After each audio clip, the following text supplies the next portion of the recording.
ফোনে রিং হতেই অবন্তীর বুকটা ভেতরটায় টিকটিক করছে। মনে হচ্ছে কেউ হাতুড়ি পেটাচ্ছে। অপেক্ষার অবসান ঘটিয়ে 4বার রিং হওয়ার মাথায় রুদ্র ফোনটা রিসিভ করল।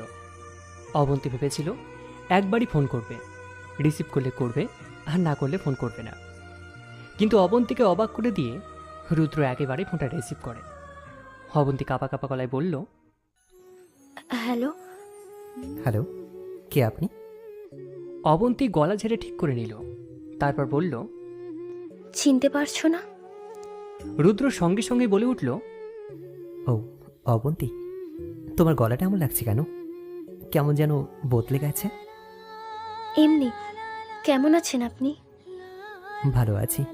কি করছো? রুদ্রর প্রশ্ন শুনে অবন্তী মনে মনে হাসল।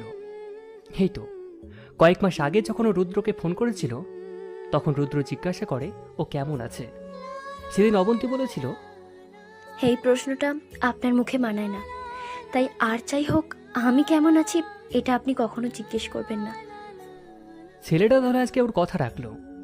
অবন্তী বারণ করাতে রুদ্র আজকে ওকে আর জিজ্ঞাসা করেনি যে ও কেমন আছে। অবন্তী ভাঙা ভাঙা গলায় জবাব দিল, বসে আছি। আপনি কি করছেন? রুদ্র কোনো উত্তর দিল না।